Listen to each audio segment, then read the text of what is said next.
Kang Deddy Mulyadi adalah satu-satunya gubernur yang paling gencar. Mungkin beliau gubernur yang paling gencar di dalam melakukan pembangunan infrastruktur di daerah-daerah. Bahkan beliau berani mengeluarkan dana pribadinya, uang dari kantongnya sendiri untuk membangun jembatan bernilai ratusan juta, teman-teman. Ini tentunya satu hal yang positif ya, yang dilakukan oleh para pejabat kita, mengingat ya mungkin nggak banyak ya pejabat-pejabat yang sampai mengeluarkan uang pribadinya ratusan juta untuk membangun jembatan atau untuk kepentingan masyarakat.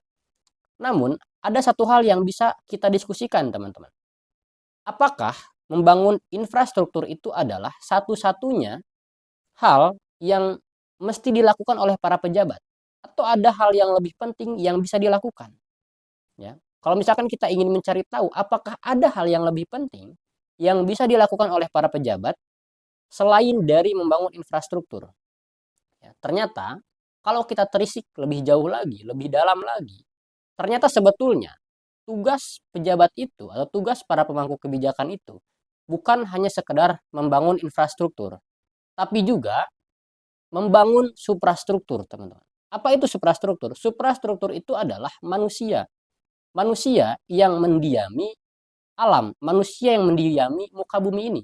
Gitu. Nah, jadi meskipun Kang Deddy Mulyadi ini adalah gubernur yang sangat dicintai, yang sangat diapresiasi habis-habisan oleh masyarakat Jawa Barat, tapi kita pun tidak boleh tutup mata bahwa ada satu hal yang mesti Kang Deddy Mulyadi perhatikan, yaitu tentang suprastruktur, tentang manusia di Jawa Barat. Apakah manusianya terdidik dengan baik?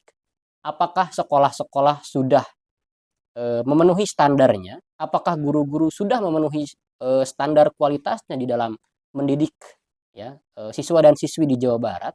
Apakah kemudian orang tua di Jawa Barat itu adalah orang-orang tua yang mahir ya, orang tua yang mahir di dalam mendidik anak-anaknya, atau apakah para pemuda di Jawa Barat itu adalah pemuda-pemuda yang cukup berkompeten dalam eh, apa namanya aktivitas atau produktivitasnya sehari-hari ya, bekerjanya, bersekolahnya, kuliahnya.